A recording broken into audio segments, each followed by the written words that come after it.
News 18 India. और एक breaking news है, तेजस्वी यादव ने आज विधायक दल की बैठक बुला ली है। उन्होंने अपने सभी विधायकों को पटना में रहने के लिए कह दिया है। विधायकों के साथ तेजस्वी यादव की बैठक आज शाम राबड़ी आवास पर होनी है। इस बैठक के मायने अब ये है क्योंकि 12 तारीख का वो दिन है जब नीतीश कुमार को बहुमत साबित करना है। अब ऐसे में क्या जो भी जुगत बाकी रह गई होगी वो लगाते हुए तेजस्वी यादव यहां से दिखाई देंगे क्या? ये बड़ी खबर आपको बता रहे, तेजस्वी यादव ने आज विधायक दल की बैठक बुलाई है। जितने भी विधायक हैं आरजेडी के, उन सभी को कह दिया है कि आज पटना में ही रहना होगा। अब विधायकों के साथ आज शाम का वो वक्त होगा जब राबड़ी आवास पर ये बैठक होगी और इस मीटिंग में चर्चा जरूर यहां पर की जाएगी। आपको अभी भी बता दें कि आरजेडी के तमाम प्रवक्ता ये कह रहे हैं कि सब कुछ ठीक नहीं है बीजेपी और जेडीयू में।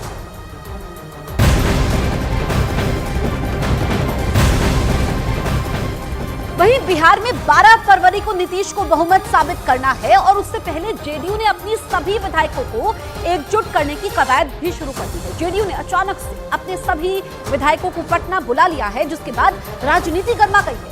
जेडीयू के ज्यादातर विधायक पटना पहुंच गए हैं और आज दोपहर मंत्री श्रवण कुमार के आवास पर सभी विधायकों को भोज पर आमंत्रित किया गया है। तो वहीं 11 फरवरी को शाम 5 बजे मंत्री विजय चौधरी के आवास पर जेडीयू विधानमंडल दल की बैठक होगी। इस बैठक के जरिए विधायकों को एकजुट रखने का प्रयास किया जाएगा। इस बीच वाल्मीकि नगर से जेडीयू विधायक रिंकू सिंह ने विधायकों के टूटने के दावों को नकार दिया है। अब ये बात जो आप कह रहे हैं कि कई विधायक उनके संपर्क में, मुझे तो ऐसा नहीं लगता कि कोई विधायक उनके संपर्क में है। हाँ, चूंकि हम लोग साथ बैठते थे तो बातचीत हो सकती है और बातचीत होने का ही नतीजा है कि आप देख रहे होंगे कि आज एक चैनल पे हमने देखा है जिस पर माननीय मंत्री श्री सरवण सर ने बोला है कि बहुत से विधायकों के पास कुछ कुछ ऑफर जा रहा है और वो हमें बता रहा है। तो कहीं ना कहीं उन विधायकों की जदयू के प्रति और माननीय मुख्यमंत्री जी के प्रति एक कटुस आस्था है। इस आस्था की वजह से उनके पास अगर कोई भी ऑफर जा रहा है या किसी तरह का कोई बात हो रहा है तो तुरंत अपने सचेतक से अथवा जो भी उनके कंसर्न गार्जियन है उनसे वो बातों को बता रहे हैं। तो मुझे नहीं लगता कि कहीं से इसमें कोई खेला होना है या कहीं से कोई टूट की संभावना है।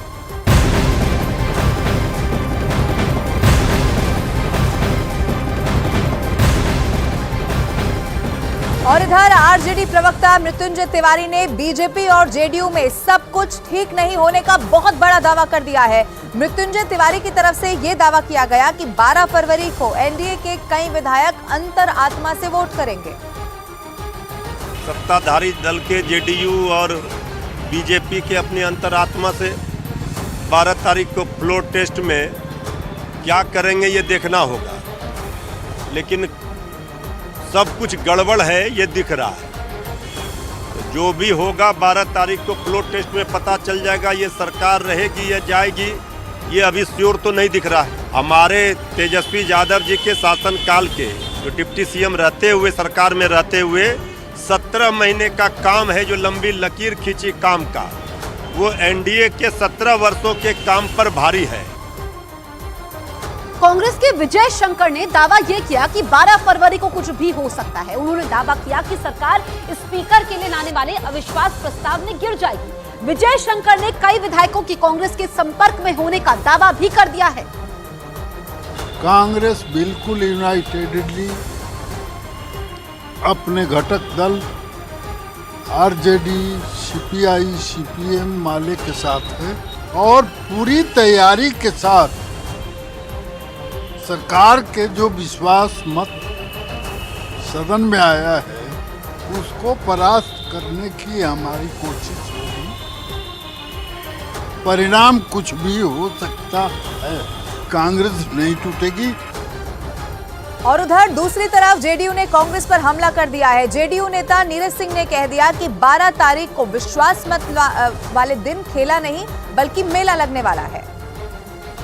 फ्लोर टेस्ट के दिन उसी ड्रेस में, वेशभूषा में, चुट्टा, कमंडल, त्रिशूल दे करके आप विधानसभा भेजिए। मंदिर मंदिर घुमा रहे हैं तो बिहार के लोग को भी एहसास हो जाए कि आप कहां कहां टूरिज्म करा रहे हैं। पॉलिटिकल टूरिस्ट बना दिया है। फ्लोर टेस्ट में खेला नहीं, मेला लगेगा। और महागठबंधन के घटक दल जो माननीय नीतीश कुमार जी के कसीदे पढ़ते थे, अंतर मन की आवाज पर हमारे साथ खड़े रहे। दरअसल नीतीश को 12 फरवरी को बहुमत साबित करना है। इसी सियासी गहमागहमी के बीच सभी पार्टियों के अपने अपने दावे हैं। तेजस्वी यादव ने खेला होने का दावा कर दिया। 12 फरवरी को खेला होने का तेजस्वी ने दावा किया है। वहीं कांग्रेस ने अपने विधायकों को हैदराबाद भेज दिया है। इस बीच जेडीयू ने अपने सभी विधायकों को पटना बुला लिया है। 11 फरवरी यानी कल जेडीयू विधायक दल की बैठक होगी। 12 फरवरी यानी सोमवार को नीतीश को बहुमत साबित करना है।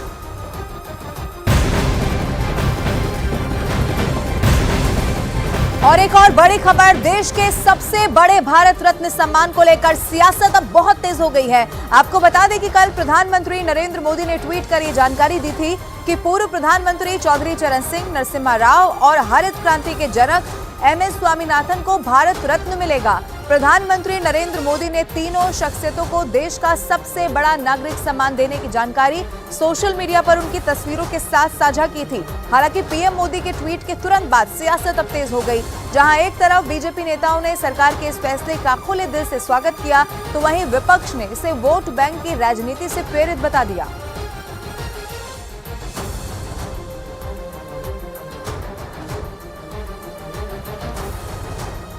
एमएनएस अध्यक्ष राज ठाकरे ने बाला साहेब ठाकरे को भारत रत्न देने की सरकार से मांग की। राज ठाकरे ने ट्वीट करते हुए लिखा कि केंद्र सरकार को बाला साहेब ठाकरे को भारत रत्न देने की उदारता दिखानी चाहिए। तो ये ट्वीट किया गया है एमएनएस अध्यक्ष राज ठाकरे की तरफ से। बाला साहेब ठाकरे को भारत रत्न देने की मांग की है।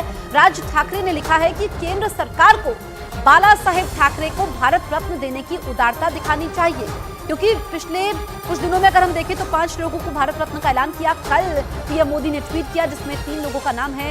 इसमें आपको बताएं PV नरसिम्हा राव, इसके अलावा MS स्वामीनाथन और चौधरी चरण सिंह को भारत रत्न देने का ऐलान किया गया है। तो अब उधर महाराष्ट्र से भी मांग उठने लगी है।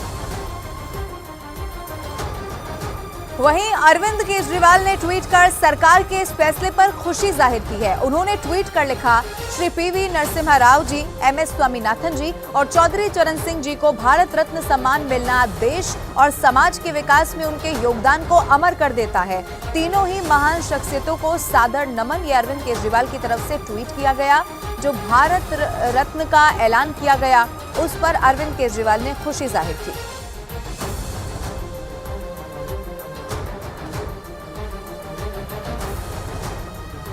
भारत रत्न सम्मान को लेकर जहां विपक्ष कई तरह के सवाल खड़े कर रही है, वहीं शिवसेना वीर सावरकर को भारत रत्न देने की मांग उठा रही है। वहीं बीजेपी इसे कांग्रेस की भेदभाव वाली राजनीति बता रही है।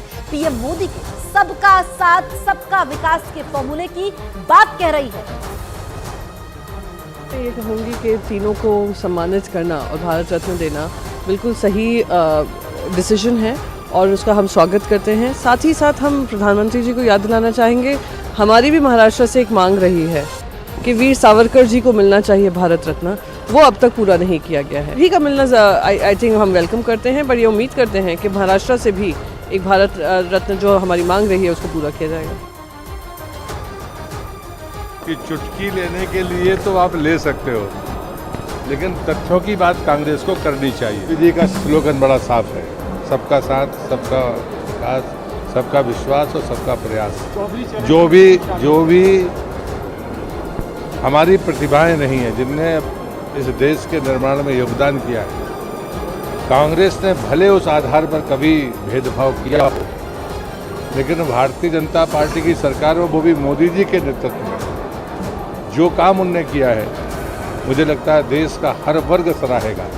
चाहे वो आदरणीय कर्पूरी ठाकुर जी हो, चाहे आदरणीय अडवाणी जी का नाम हो, चाहे वो आदरणीय चरण सिंह जी का नाम हो, चाहे आदरणीय नरसिम्हा राव जी का हो। और मुझे गर्व है कि कर्पूरी जी के अलावा बाकी जो नाम मैं ले रहा हूँ, मुझे कम से कम उनकी सानिध्य में राजनीति करने का मौका मिला है।